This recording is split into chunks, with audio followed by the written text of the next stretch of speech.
la propriété de Thalès, conséquence de la propriété de Thalès, réciproque de la propriété de Thalès. Qu'est-ce qu'il faut retenir? Nous avons ici trois cas de figure possibles. Comprenez que ces trois figures ici expriment la même chose.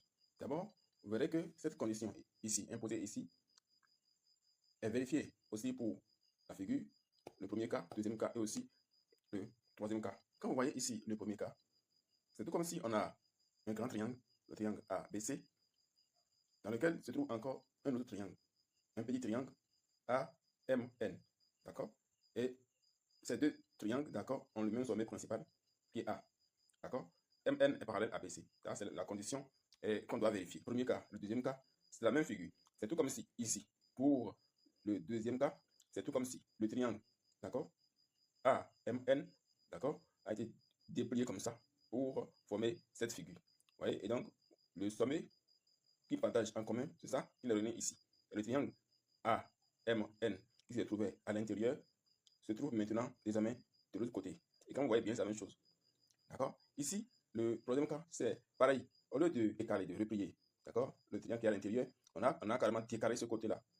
Le côté MN là, qui est à l'intérieur, on a décalé ça vers le bas. Et donc, le côté BC se trouve désormais maintenant à l'intérieur. Donc, le côté BC qui était en bas, d'accord, se trouve désormais maintenant à l'intérieur. Et donc, dans ce cas, c'est le triangle AMN qui était le petit triangle ici, est devenu ici le grand triangle. Le triangle ABC est devenu le petit triangle.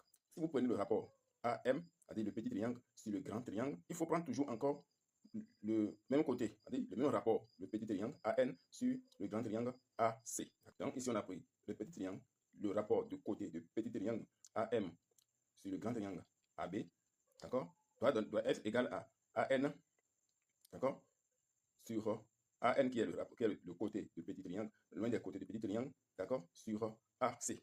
Et là, c'est la propriété de Thalès qui nous permet d'écrire cette relation. Quelle est la différence entre la conséquence de la propriété de Thalès et la propriété de Thalès même? La différence est que si vous voulez compléter, d'accord, le troisième côté, MN pour le petit triangle et le côté BC pour le grand triangle. Si vous voulez ajouter les troisièmes côtés, d'accord, qui sont d'abord les côtés parallèles, alors donc, il faut toujours respecter encore la même chose, d'accord, le rapport de petit côté sur le rapport de grand côté. Et si vous avez commencé par le grand côté, il faut respecter aussi.